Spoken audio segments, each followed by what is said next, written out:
ನಮಸ್ಕಾರ. ಮುಖ್ಯಾಂಶಗಳು. ಮೂಲಸೌಕರ್ಯ ಕ್ಷೇತ್ರದಲ್ಲಿ ಖಾಸಗಿ ಹೂಡಿಕೆಗೆ ಅವಕಾಶ ನೀಡುವ ರಾಷ್ಟ್ರೀಯ ಹಣಕಾಸು ಪೈಪ್ಲೈನ್ ಯೋಜನೆಗೆ ಚಾಲನೆ, ಎಲ್ಲ ಕ್ಷೇತ್ರಗಳ ಅಭಿವೃದ್ಧಿಗೆ ಪೂರಕ. Nirmala Sitharaman.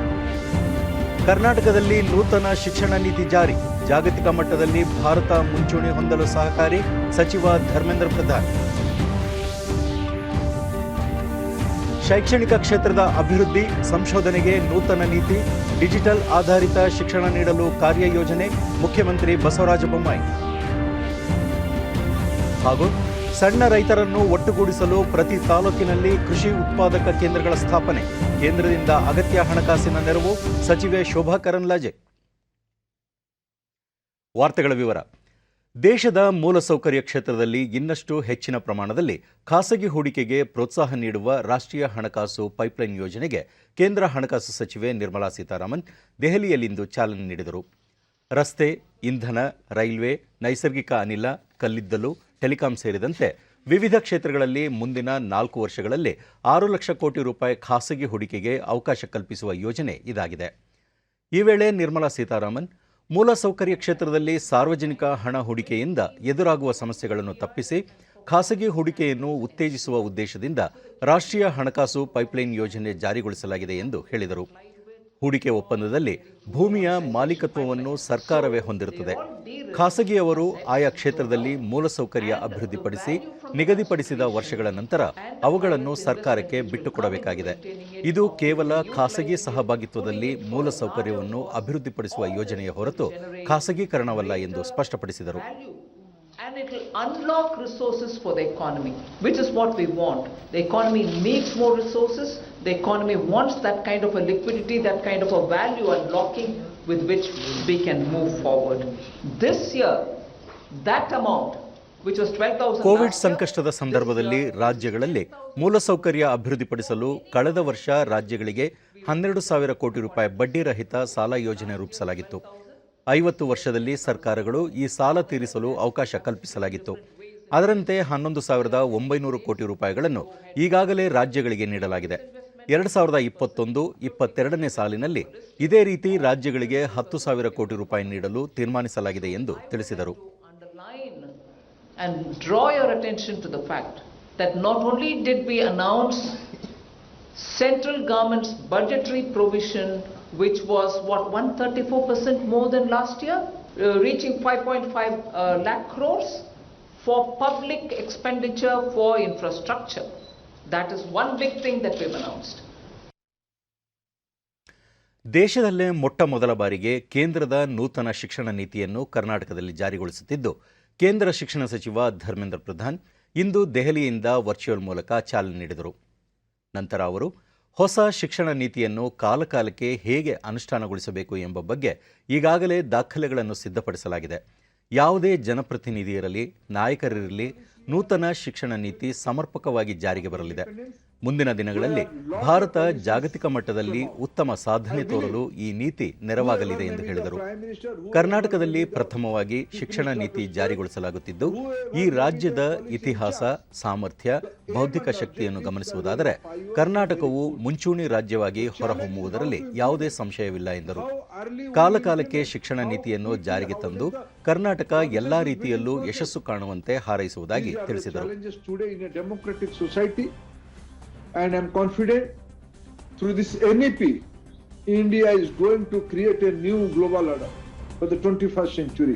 I'm confident, looking into Karnataka's history, Karnataka's capacity, Karnataka's intellectual ability, Karnataka will come out as the number 1 state, and today is a historic occasion for this new global order to achieve this target. I beg apology to all of you.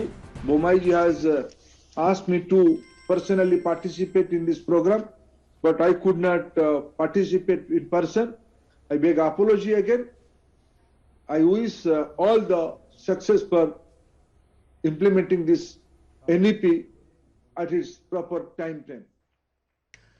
ನೂತನ ಶಿಕ್ಷಣ ನೀತಿ ಜಾರಿಗೊಳಿಸುವ ಕಾರ್ಯಕ್ರಮದಲ್ಲಿ ಬೆಂಗಳೂರಿನಿಂದ ಮುಖ್ಯಮಂತ್ರಿ ಬಸವರಾಜ ಬೊಮ್ಮಾಯಿ ಭಾಗಿಯಾಗಿ ಸಹಾಯವಾಣಿಗೆ ಚಾಲನೆ ನೀಡಿದರು. ಈ ಸಂದರ್ಭದಲ್ಲಿ ಸಚಿವರುಗಳಾದ doctor CN Ashwathnarayan, BC Nagesh, ರಾಷ್ಟ್ರೀಯ ಶಿಕ್ಷಣ ನೀತಿ ರೂಪಿಸಿದ ಶಿಕ್ಷಣ ತಜ್ಞ doctor K Kasturi Rangan, doctor MK Sridhar, doctor TV Kattimani, Anurag Behar ಸೇರಿದಂತೆ ಮತ್ತಿತರರು ಉಪಸ್ಥಿತರಿದ್ದರು. ಬಳಿಕ ಮುಖ್ಯಮಂತ್ರಿ, ತಂತ್ರಜ್ಞಾನದ ಬೆಳವಣಿಗೆಯಿಂದ ಜ್ಞಾನ ಸಂಪಾದನೆ ಸುಲಭವಾಗಿದೆ ಹಾಗೂ ಎಲ್ಲರಿಗೂ ದೊರೆಯುವಂತಾಗಿದೆ. ನೂತನ ರಾಷ್ಟ್ರೀಯ ಶಿಕ್ಷಣ ನೀತಿ ಯುವ ಪೀಳಿಗೆಗೆ ದಾರಿದೀಪವಾಗಲಿದ್ದು, ಇದನ್ನು ಪರಿಣಾಮಕಾರಿಯಾಗಿ ಅನುಷ್ಠಾನಗೊಳಿಸಲು ಸರ್ಕಾರ ಕಾರ್ಯಯೋಜನೆ ರೂಪಿಸಿದೆ ಎಂದರು. ರಾಜ್ಯದಲ್ಲಿ ಉನ್ನತ ಶಿಕ್ಷಣದಲ್ಲಿ ಸಂಶೋಧನೆ ಮತ್ತು ಅಭಿವೃದ್ಧಿಗೆ ಉತ್ತೇಜನ ನೀಡಲು ಶಿಕ್ಷಣ ಸಂಸ್ಥೆಗಳು, ಸಂಶೋಧನೆ ಮತ್ತು ಅಭಿವೃದ್ಧಿ ಸಂಸ್ಥೆಗಳು ಹಾಗೂ ಉದ್ಯಮಗಳನ್ನು ಬೆಸೆಯುವ ಸಂಶೋಧನೆ ಮತ್ತು ಅಭಿವೃದ್ಧಿ ನೀತಿಯನ್ನು ಜಾರಿಗೆ ತರಲಾಗುವುದು. ಇದರಿಂದ ಸಂಶೋಧನೆಗೆ ಹೆಚ್ಚಿನ ಆದ್ಯತೆ ದೊರೆಯಲಿದೆ ಎಂದು ತಿಳಿಸಿದರು. ಶಿಕ್ಷಣ ನೀತಿಯ ಯಶಸ್ವಿ ಅನುಷ್ಠಾನದಲ್ಲಿ ಡಿಜಿಟಲೀಕರಣ ಕೂಡ ಮಹತ್ವದ ಪಾತ್ರ ವಹಿಸುತ್ತದೆ. ಈ ಹಿನ್ನೆಲೆಯಲ್ಲಿ ಸಂಪೂರ್ಣ ನೆಟ್ವರ್ಕಿಂಗ್ ಸೌಲಭ್ಯವನ್ನು ಪ್ರತಿ ಗ್ರಾಮಕ್ಕೂ ಒದಗಿಸಲು ನೂತನ ಡಿಜಿಟಲೀಕರಣ ನೀತಿಯನ್ನು ಅನುಷ್ಠಾನಗೊಳಿಸಲಾಗುವುದು. ಇದರಿಂದ ವಿದ್ಯಾರ್ಥಿಗಳಿಗೆ ಆನ್ಲೈನ್ ಕಲಿಕೆಗೆ ಅವಕಾಶ ದೊರೆಯಲಿದೆ ಎಂದರು. ಶಿಕ್ಷಣ ನೀತಿ ಜಾರಿಗೊಳಿಸುವ ಕುರಿತು ವಿವರವಾಗಿ ತಜ್ಞರೊಂದಿಗೆ ಚರ್ಚಿಸಲಾಗಿದೆ. ಮುಂದಿನ ದಿನಗಳಲ್ಲಿಯೂ ಸಹ ತಜ್ಞರ ಸಲಹೆಗಳನ್ನು ಸರ್ಕಾರ ಮುಕ್ತವಾಗಿ ಸ್ವೀಕರಿಸಲಿದೆ ಎಂದು ತಿಳಿಸಿದರು. ಭಾಳಷ್ಟು ಇದರಲ್ಲಿ ಜ್ಞಾನ ಇದ್ದವರಿದ್ದಾರೆ. ಅವರಿಗೆ ನಾನು ಈ ಒಂದು ಕೆಲಸವನ್ನು ದಯವಿಟ್ಟು ನಾವು ಮಾಡೋಕ್ಕೆ ಅವಕಾಶ ಕೊಡಿ. ನೀವು ಎಜುಕೇಷನ್ ಪಾಲಿಸಿಗೆ ಯಾವ ರೀತಿ ನೀವು ಸಲಹೆ ಕೊಟ್ಟಿದ್ದೀರಿ, ಅದೇ ರೀತಿ ಸಲಹೆಯನ್ನು ಕೊಟ್ಟರೆ ಖಂಡಿತವಾಗೂ ನಮಗೆ ಡಿಜಿಟಲ್ ಪಾಲಿಸಿ ಏನಿದೆ ಅದನ್ನು ಆದಷ್ಟು ಬೇಗನೆ ನಾವು ಮಾಡೋಕ್ಕೆ ಸಾಧ್ಯ ಇದೆ. ರಾಜ್ಯದಲ್ಲಿ ಇಂದಿನಿಂದ 9 ಮತ್ತು 10ನೇ ತರಗತಿ, ಪ್ರಥಮ ಹಾಗೂ ದ್ವಿತೀಯ ಪಿಯುಸಿಯ ಭೌತಿಕ ತರಗತಿಗಳು ಆರಂಭವಾಗಿವೆ. ಸರ್ಕಾರಿ ಶಾಲೆಗಳು ಮಾತ್ರವಲ್ಲದೆ ಖಾಸಗಿ ಶಾಲೆಗಳು ಕೂಡ ಕಡ್ಡಾಯವಾಗಿ ಕೋವಿಡ್ ಮಾರ್ಗಸೂಚಿಯನ್ನು ಕಟ್ಟುನಿಟ್ಟಾಗಿ ಪಾಲಿಸುವಂತೆ ಸರ್ಕಾರ ನಿರ್ದೇಶಿಸಿದೆ.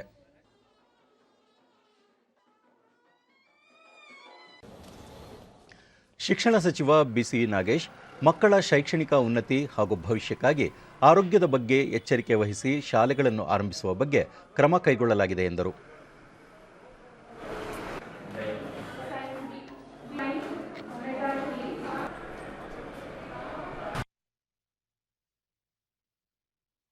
ರಾಜ್ಯದಲ್ಲಿ 9ರಿಂದ ದ್ವಿತೀಯ ಪಿಯುಸಿವರೆಗಿನ ಭೌತಿಕ ತರಗತಿಗಳು ಇಂದಿನಿಂದ ಆರಂಭವಾದ ಹಿನ್ನೆಲೆಯಲ್ಲಿ ಮುಖ್ಯಮಂತ್ರಿ ಬಸವರಾಜ ಬೊಮ್ಮಾಯಿ ಬೆಂಗಳೂರಿನ ಕೆಲ ಶಾಲಾ ಕಾಲೇಜುಗಳಿಗೆ ಭೇಟಿ ನೀಡಿ ವಿದ್ಯಾರ್ಥಿಗಳೊಂದಿಗೆ ಸಂವಾದ ನಡೆಸಿದರು.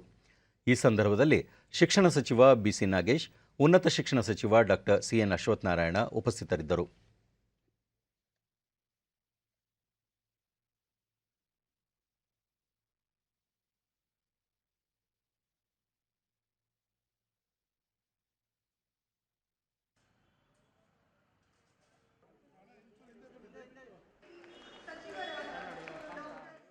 ನಂತರ ಮುಖ್ಯಮಂತ್ರಿ, ಕೋವಿಡ್-19 ಮೊದಲ ಹಾಗೂ ಎರಡನೇ ಅಲೆ ವೇಳೆಯಲ್ಲಿ ಮಕ್ಕಳಿಗೆ ಶಿಕ್ಷಣ ಒದಗಿಸುವುದು ಒಂದು ಸವಾಲಿನ ಕೆಲಸವಾಗಿತ್ತು. ಈ ಸಂದರ್ಭದಲ್ಲಿ ಪ್ರಾಥಮಿಕ, ಪ್ರೌಢ ಮತ್ತು ಉನ್ನತ ಶಿಕ್ಷಣ ಇಲಾಖೆ ಬಹಳ ಉತ್ತಮವಾದ ಕೆಲಸ ಮಾಡಿದೆ. ಮಕ್ಕಳ ಕಾಳಜಿ ಜೊತೆಗೆ ಅವರಿಗೆ ಯಾವುದೇ ತೊಂದರೆಯಾಗದಂತೆ ಆತ್ಮಸ್ಥೈರ್ಯ ಹೆಚ್ಚಿಸಲು ಹಲವಾರು ಕಾರ್ಯಕ್ರಮಗಳನ್ನು ರೂಪಿಸಿದೆ. ಆನ್ಲೈನ್ ಮತ್ತು ಶಾಲೆಗಳ ಆವರಣದ ಹೊರಗಡೆ ಕೂಡ ಶಿಕ್ಷಣ ಒದಗಿಸಲು ಕ್ರಮ ಕೈಗೊಳ್ಳಲಾಗಿದೆ ಎಂದರು. ಮಕ್ಕಳಿಗೆ ಮುಕ್ತವಾದ ವಾತಾವರಣ ನಿರ್ಮಾಣ ಮಾಡಿದಾಗ ಮಾತ್ರ ಜ್ಞಾನ ಸಂಪಾದನೆಯಾಗುತ್ತದೆ. ಇದರ ಜೊತೆಗೆ ಪಠ್ಯೇತರ ಚಟುವಟಿಕೆಗಳೊಂದಿಗೆ ಕೋವಿಡ್ ನಿಯಮಗಳನ್ನು ಕಟ್ಟುನಿಟ್ಟಾಗಿ ಪಾಲಿಸಬೇಕು. ಶಾಲಾ ಸಮಿತಿಗಳು ಸಮನ್ವಯತೆಯಿಂದ ಕೆಲಸ ಮಾಡಬೇಕು ಎಂದು ಸೂಚಿಸಿದರು. ಗಡಿ ಜಿಲ್ಲೆಗಳಲ್ಲಿ ಕೋವಿಡ್-19 ಪಾಸಿಟಿವಿಟಿ ದರ 2% ಕಡಿಮೆಯಾದ ನಂತರ ಶಾಲೆ ತೆರೆಯಲು ಕ್ರಮ ಕೈಗೊಳ್ಳಲಾಗುವುದು ಎಂದು ಮುಖ್ಯಮಂತ್ರಿ ತಿಳಿಸಿದರು. ಈ ಶಾಲೆ ಪ್ರಾರಂಭವಾಗುವ ವಿಷಯಗಳು ಬಂದು ನಿರ್ಣಾಯಕವಾಗಿ ನಾವು ಮಾಡಲೇಬೇಕು. 23ನೇ ತಾರೀಕು ಅಂತ ಒಂದು ಗಟ್ಟಿಯಾದಂಥ ಒಂದು ತೀರ್ಮಾನವನ್ನು ಮಾಡಬೇಕು.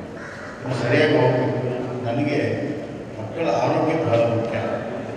ಹೀಗಾಗಿ ಇಲ್ಲಿಯ ಮ್ಯಾನೇಜ್ಮೆಂಟು, ಟೀಚರ್ಸು ಮಕ್ಕಳಿಗೆ ಮಾಸ್ಕ್ ಕೊಡೋದ್ರಿಂದ ಹಿಡಿದು ಸ್ಯಾನಿಟೈಸೇಷನ್, ಸೋಷಿಯಲ್ ಡಿಸ್ಟೆನ್ಸ್ ಮೇಂಟೈನ್ ಮಾಡಬೇಕು. ಮತ್ತು ನೀವೆಲ್ಲ ಒಂದು ಹೆಲ್ತ್ ಚೆಕಪ್ಪನ್ನು ಕೂಡ ನೀವು ಸ್ಕೂಲಲ್ಲಿ ಮಾಡಬೇಕು ಅಂತ ನನ್ನ ಆಸೆ. ಚಿಕ್ಕಬಳ್ಳಾಪುರದ ವಿವಿಧ ಶಾಲಾ ಕಾಲೇಜುಗಳಿಗೆ ಆರೋಗ್ಯ ಮತ್ತು ವೈದ್ಯಕೀಯ ಶಿಕ್ಷಣ ಸಚಿವ ಡಾಕ್ಟರ್ ಕೆ ಸುಧಾಕರ್ ಭೇಟಿ ನೀಡಿ ಭೌತಿಕ ತರಗತಿಗಳ ವಸ್ತುಸ್ಥಿತಿ ಪರಿಶೀಲಿಸಿದರು. ಈ ಸಂದರ್ಭದಲ್ಲಿ ವಿದ್ಯಾರ್ಥಿಗಳೊಂದಿಗೆ ಸಂವಾದ ನಡೆಸಿ ಕೋವಿಡ್ ಮಾರ್ಗಸೂಚಿ ಪಾಲನೆಯ ಮಹತ್ವವನ್ನು ತಿಳಿಸಿದರು. ಬಳಿಕ ಸುದ್ದಿಗಾರರೊಂದಿಗೆ ಅವರು, ಕಳೆದ 1.5 ವರ್ಷದಿಂದ ಭೌತಿಕ ತರಗತಿಗಳು ಇಲ್ಲದ ಕಾರಣ ವಿದ್ಯಾರ್ಥಿಗಳು ಆತ್ಮಸ್ಥೈರ್ಯ ಕಳೆದುಕೊಳ್ಳುವಂತಾಗಿತ್ತು. ಆದರೆ ತರಗತಿಗಳ ಪುನರಾರಂಭದಿಂದ ಅವರಲ್ಲಿ ಆತ್ಮಸ್ಥೈರ್ಯ ಹೆಚ್ಚಿದಂತಾಗಿದೆ. ವ್ಯಕ್ತಿಗತ ಅಂತರದೊಂದಿಗೆ ಪ್ರತಿ ತರಗತಿಯಲ್ಲಿಯೂ ಗರಿಷ್ಠ 20 ವಿದ್ಯಾರ್ಥಿಗಳಿಗೆ ಅವಕಾಶ ಕಲ್ಪಿಸಲಾಗಿದೆ ಎಂದರು. ವಿದ್ಯಾರ್ಥಿಗಳಿಗೆ ತರಗತಿಗೆ ಪ್ರವೇಶಿಸುವ ಮುನ್ನವೇ ಕೋವಿಡ್ ಲಕ್ಷಣಗಳ ಬಗ್ಗೆ ಪರೀಕ್ಷೆ ನಡೆಸಿ ತರಗತಿಗೆ ಪ್ರವೇಶಿಸಲು ಅನುಮತಿ ನೀಡಲಾಗಿದೆ. ಕೋವಿಡ್ ಲಕ್ಷಣಗಳಿದ್ದರೆ ಸೂಕ್ತ ಕ್ರಮ ಕೈಗೊಳ್ಳಲು ಸಂಸ್ಥೆಯ ಮುಖ್ಯಸ್ಥರುಗಳಿಗೆ ಸೂಚಿಸಲಾಗಿದೆ ಎಂದು ತಿಳಿಸಿದರು.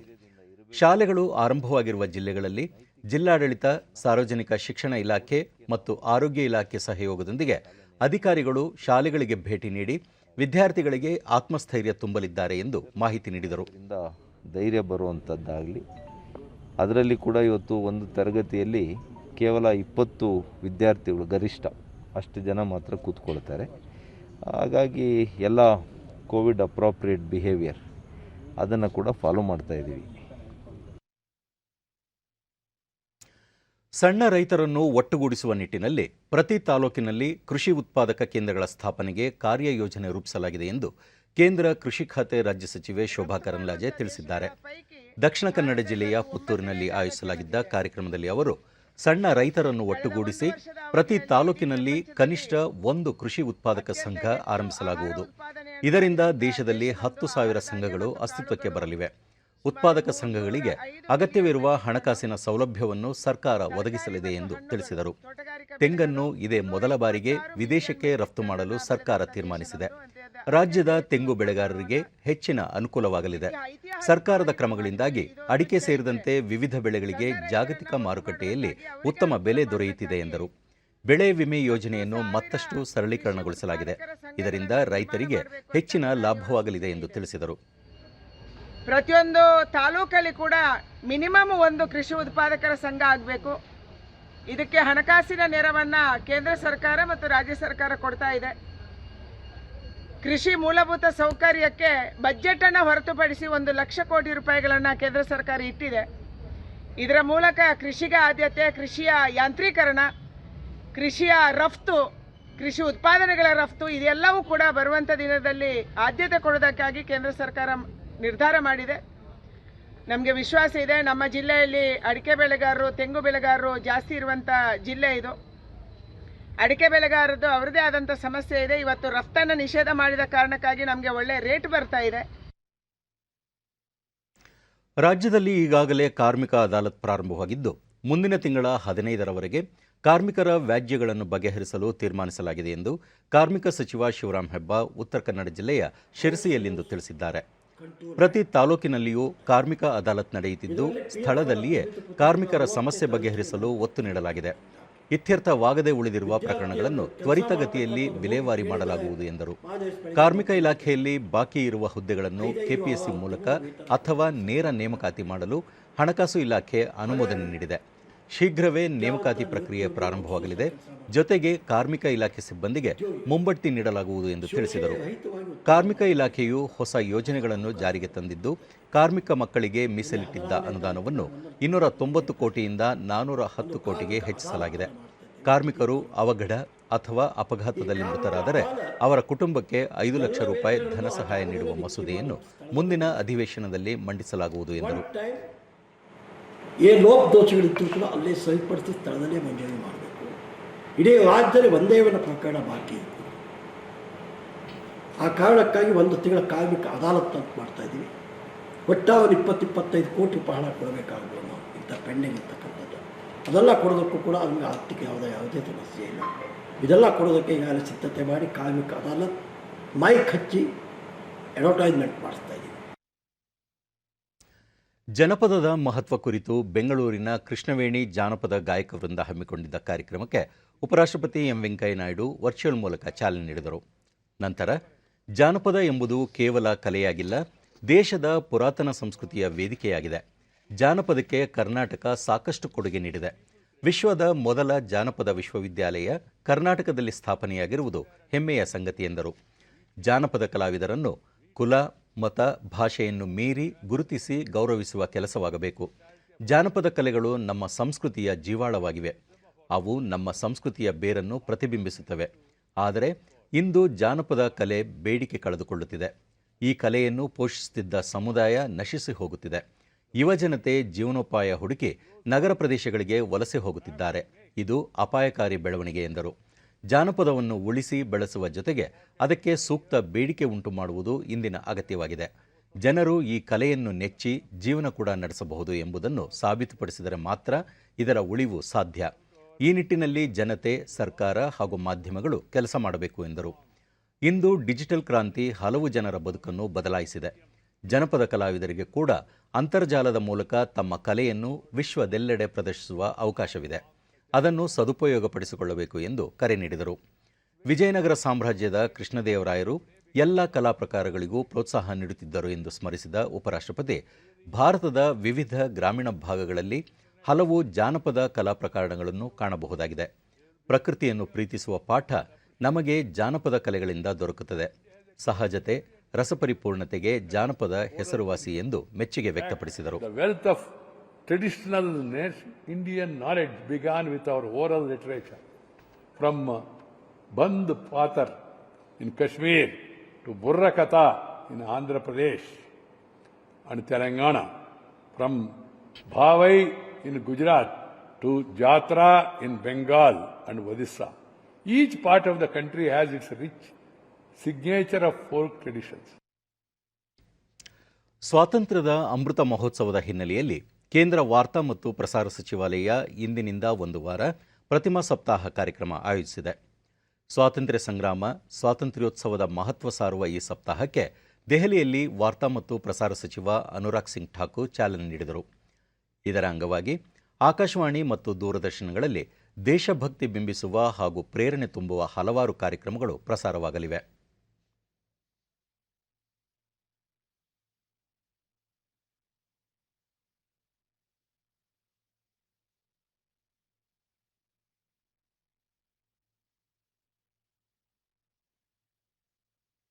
ದೂರದರ್ಶನದಲ್ಲಿ ದೇಶಭಕ್ತಿಯ ಚಿತ್ರೋತ್ಸವ ಆಯೋಜಿಸಲಾಗುವುದು.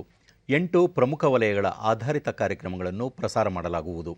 ನವೋದ್ಯಮ, ಡಿಜಿಟಲ್ ಕ್ರಾಂತಿ, ಆವಿಷ್ಕಾರ, ರಾಜತಾಂತ್ರಿಕ ರಕ್ಷಣೆ, ಬಾಹ್ಯಾಕಾಶ ಹಾಗೂ ಜಮ್ಮು ಕಾಶ್ಮೀರದಲ್ಲಿ 370ನೇ ವಿಧಿಯನ್ನು ರದ್ದುಗೊಳಿಸಿರುವುದು ಸೇರಿದಂತೆ ಮೈಲಿಗಲ್ಲುಗಳನ್ನು ನಿರ್ಮಿಸಿರುವ ಕೇಂದ್ರ ಸರ್ಕಾರದ ಹಲವಾರು ಕ್ರಮಗಳ ಕುರಿತು ಕಾರ್ಯಕ್ರಮ ಪ್ರಸಾರ ಮಾಡಲಾಗುವುದು. ಡಿಡಿ ಇಂಡಿಯಾದಲ್ಲಿ ರಾಜತಾಂತ್ರಿಕ, ಸಿನಿಮಾ ಹಾಗೂ ವಿಶ್ವಸಂಸ್ಥೆಯ ಭದ್ರತಾ ಮಂಡಳಿಯ ಅಧ್ಯಕ್ಷ ಸ್ಥಾನ ಸೇರಿದಂತೆ ವಿವಿಧ ಪ್ರಮುಖ ಹುದ್ದೆಗಳಿಗೆ ಭಾರತ ಅರ್ಹತೆ ಪಡೆದಿರುವ ಕುರಿತು ಕಾರ್ಯಕ್ರಮ ಪ್ರಸಾರವಾಗಲಿದೆ. ಪ್ರಚಾರರಹಿತ ನಾಯಕರು, ನೂತನ ಭಾರತದ ಚಾಂಪಿಯನ್ಗಳು, ಪ್ರಸಕ್ತ ವಾರದಲ್ಲಿ ಕೇಂದ್ರ ಸರ್ಕಾರದ ಪ್ರಮುಖ ಆರಂಭ ಹಾಗೂ ಘೋಷಣೆಗಳ ಬಗ್ಗೆಯೂ ಪ್ರಸಾರ ಮಾಡಲಾಗುವುದು. ಆಲ್ ಇಂಡಿಯಾ ರೇಡಿಯೋದಲ್ಲಿ ಸ್ವಾತಂತ್ರ್ಯ ಹೋರಾಟಗಾರರ ಭಾಷಣಗಳನ್ನು ಒಳಗೊಂಡ ಧರೋಹರ್, 75 ಪ್ರಮುಖ ಸ್ಥಳಗಳ ಮಾಹಿತಿ ನೀಡುವ ನಿಶಾನ್, ಮಹಿಳಾ ನಾಯಕರ ಬಗ್ಗೆ ತಿಳಿಸುವ ಅಪರಾಜಿತ ಹಾಗೂ ಸ್ಥಳೀಯ ಮಟ್ಟದ ನೇತಾರರ ಬಗೆಗಿನ ಅನ್ಸಂಗ್ ಹೀರೋಸ್ ಕಾರ್ಯಕ್ರಮಗಳನ್ನು ಪ್ರಸಾರ ಮಾಡಲಾಗುವುದು. ಜತೆಗೆ ರಾಷ್ಟ್ರ ಹಾಗೂ ಸ್ಥಳೀಯ ಮಟ್ಟದಲ್ಲಿ ಕ್ವಿಜ್ ಕಾರ್ಯಕ್ರಮಗಳನ್ನು ಆಯೋಜಿಸಲಾಗುವುದು ಎಂದು ಸಚಿವಾಲಯ ತಿಳಿಸಿದೆ.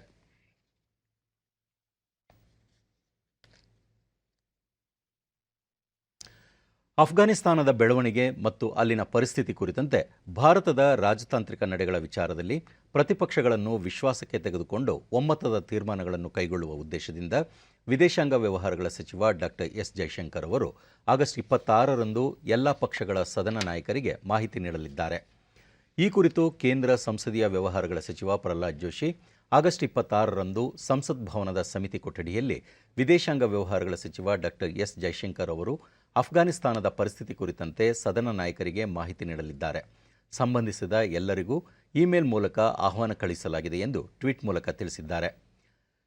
ಇದಕ್ಕೂ ಮುನ್ನ ಸಚಿವ ಕೆ ಜೆ ಶಂಕರ್ ಅವರು ಅಫ್ಘಾನಿಸ್ತಾನದಲ್ಲಿನ ಬೆಳವಣಿಗೆಗಳ ಕುರಿತಂತೆ ಸದನ ನಾಯಕರಿಗೆ ಸಂಕ್ಷಿಪ್ತ ಮಾಹಿತಿ ನೀಡಲು ಪ್ರಧಾನಿ ನರೇಂದ್ರ ಮೋದಿ ಸೂಚನೆ ನೀಡಿದ್ದು, ಅದರಂತೆ ಸಂಸದೀಯ ವ್ಯವಹಾರಗಳ ಸಚಿವ ಪ್ರಹ್ಲಾದ್ ಜೋಶಿ ಅವರು ಹೆಚ್ಚಿನ ವಿವರಗಳನ್ನು ಒದಗಿಸಲಿದ್ದಾರೆ ಎಂದು ಟ್ವೀಟ್ ಮಾಡಿದ್ದರು.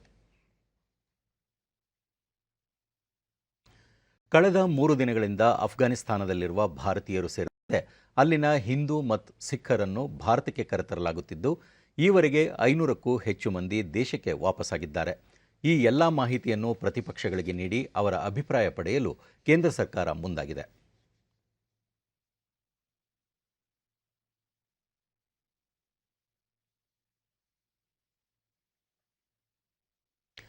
ಅಫ್ಘಾನಿಸ್ತಾನದಲ್ಲಿ ಸಿಲುಕಿರುವ ಭಾರತೀಯರನ್ನು ಕರೆತರುವ ಕಾರ್ಯ ಮುಂದುವರೆದಿದ್ದು ಇಂದು 146 ಮಂದಿ 4 ವಿಮಾನಗಳ ಮೂಲಕ ಸ್ವದೇಶಕ್ಕೆ ಮರಳಿದ್ದಾರೆ.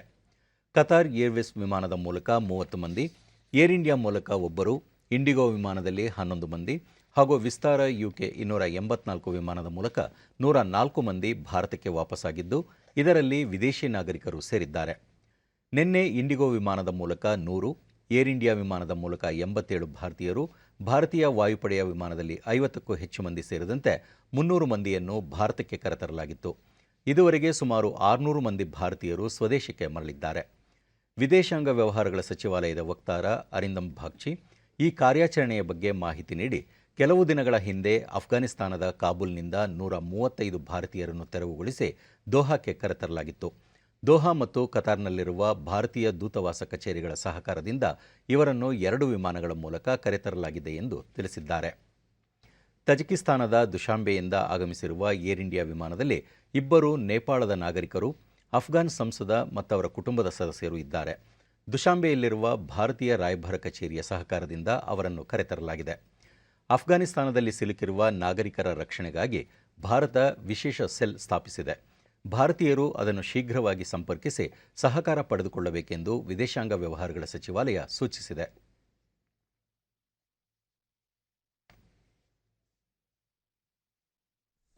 आज इंडिगो की फ्लाइट करीब 100 से ज्यादा भारतीयों को लेकर सुबह करीब 5 बजे वापस लौटी। वहीं एयर इंडिया की फ्लाइट AI 1956 भी 87 भारतीयों को लेकर ताजिकिस्तान के दुशानबे से होते हुए नई दिल्ली लौटी। इस विमान के जरिए 2 नेपाली नागरिक भी वापस लौटे हैं। भारत से थैंक यू कहते हैं। भारत सरकार हमारे साथ आज 5-6 दिन से मुसलसल ನಿರಾಶ್ರಿತರಾಗಿ ಭಾರತಕ್ಕೆ ಆಗಮಿಸಿರುವ ಅಫ್ಘಾನ್ ಸಂಸದ ನರೇಂದರ್ ಸಿಂಗ್ ಖಾಲ್ಸಾ ಅವರು ಅಫ್ಘಾನಿಸ್ತಾನದ ಪರಿಸ್ಥಿತಿ ನೆನೆದು ದುಃಖಿಸಿದ್ದಾರೆ. 20 ವರ್ಷಗಳಲ್ಲಿ ಸಾಧಿಸಿದ್ದ ಪ್ರಗತಿ ಎಲ್ಲವೂ ನಾಶವಾಗಿದೆ. ಅಲ್ಲೀಗ ಸರ್ಕಾರವಿಲ್ಲ, ಏನೂ ಇಲ್ಲ, ಪರಿಸ್ಥಿತಿ ಗಂಭೀರವಾಗಿದೆ ಎಂದು ಹೇಳಿದ್ದಾರೆ. ಅಫ್ಘಾನ್ನಿಂದ ವಿಮಾನದಲ್ಲಿ ಕರೆತಂದು ರಕ್ಷಣೆ ಮಾಡಿರುವುದಕ್ಕೆ ಪ್ರಧಾನಿ ನರೇಂದ್ರ ಮೋದಿ ಅವರಿಗೆ ಅವರು ಧನ್ಯವಾದ ಸಲ್ಲಿಸಿದ್ದಾರೆ. ಈ ನಡುವೆ ಅಫ್ಘಾನಿಸ್ತಾನದ ಕಾಬೂಲ್ನಲ್ಲಿರುವ ಹಮೀದ್ ಕರ್ಜಾಯಿ ಅಂತಾರಾಷ್ಟ್ರೀಯ ವಿಮಾನ ನಿಲ್ದಾಣದಲ್ಲಿ ನಿನ್ನೆ ಕನಿಷ್ಠ 7 ಜನರು ಮೃತಪಟ್ಟಿರುವುದಾಗಿ ವರದಿಯಾಗಿದೆ. ಇವರೆಲ್ಲರೂ ದೇಶ ಬಿಟ್ಟು ತೆರಳಲು ಸಿದ್ಧತೆ ನಡೆಸಿದ್ದರು.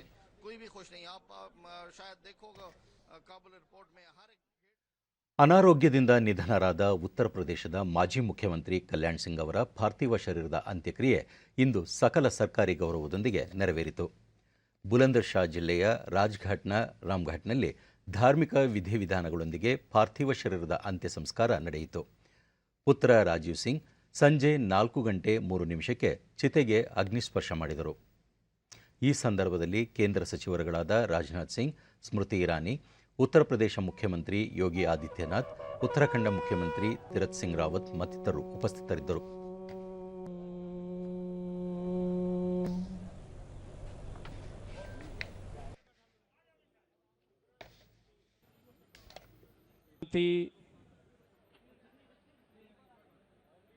थामयञ्च अस्मिन् सदस्ते अद्युत्तरस्मिन्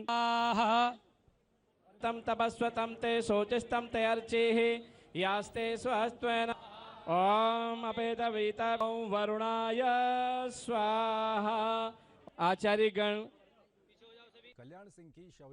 ಇದಕ್ಕೂ ಮುನ್ನ ಹುಟ್ಟೂರಾದ ಮದೋಲಿಯಿಂದ ಮೆರವಣಿಗೆ ಮೂಲಕ ಕಲ್ಯಾಣ್ ಸಿಂಗ್ ಅವರ ಪಾರ್ಥಿವ ಶರೀರವನ್ನು ರಾಮ್ಘಾಟ್ಗೆ ತರಲಾಯಿತು. ಅಲ್ಲಿ ಧಾರ್ಮಿಕ ವಿಧಿವಿಧಾನ ನೆರವೇರಿಸಲಾಯಿತು. ಅಲಿಗಢದ ಅಹಲ್ಯಾಬಾಯಿ ಹೋಳ್ಕರ್ ಕ್ರೀಡಾಂಗಣದಲ್ಲಿ ಕೇಂದ್ರ ಗೃಹ ಸಚಿವ ಅಮಿತ್ ಶಾ ಸೇರಿದಂತೆ ಇತರ ಗಣ್ಯರು ಅಂತಿಮ ನಮನ ಸಲ್ಲಿಸಿದರು.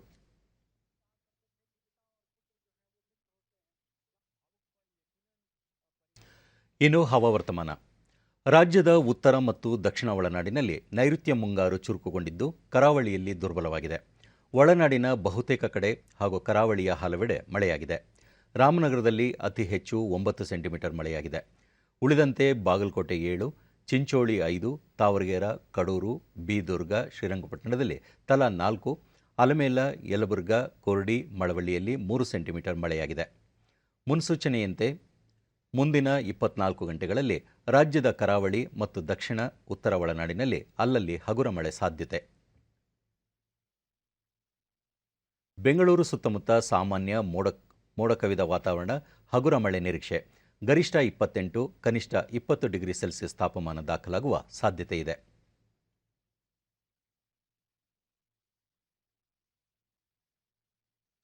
ಕೊನೆಯಲ್ಲಿ ಮತ್ತೊಮ್ಮೆ ಮುಖ್ಯಾಂಶಗಳು. ಮೂಲಸೌಕರ್ಯ ಕ್ಷೇತ್ರದಲ್ಲಿ ಖಾಸಗಿ ಹೂಡಿಕೆಗೆ ಅವಕಾಶ ನೀಡುವ ರಾಷ್ಟ್ರೀಯ ಹಣಕಾಸು ಪೈಪ್ಲೈನ್ ಯೋಜನೆಗೆ ಚಾಲನೆ, ಎಲ್ಲಾ ಕ್ಷೇತ್ರಗಳ ಅಭಿವೃದ್ಧಿಗೆ ಪೂರಕ. ನಿರ್ಮಲಾ ಸೀತಾರಾಮನ್. ಕರ್ನಾಟಕದಲ್ಲಿ ನೂತನ ಶಿಕ್ಷಣ ನೀತಿ ಜಾರಿ, ಜಾಗತಿಕ ಮಟ್ಟದಲ್ಲಿ ಭಾರತ ಮುಂಚೂಣಿ ಹೊಂದಲು ಸಹಕಾರಿ. ಸಚಿವ ಧರ್ಮೇಂದ್ರ ಪ್ರಧಾನ್.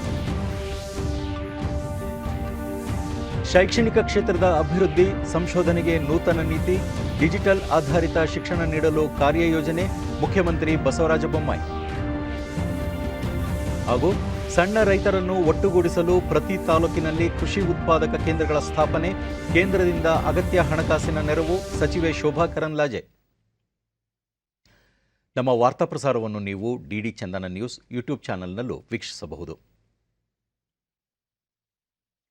ವೀಕ್ಷಕರೇ, ಈಗ ನಾನು ಸ್ಟುಡಿಯೋದಿಂದ ತೆರಳುತ್ತಿರುವ ಕಾರಣ ಮಾಸ್ಕ್ ಧರಿಸುತ್ತಿದ್ದೇನೆ.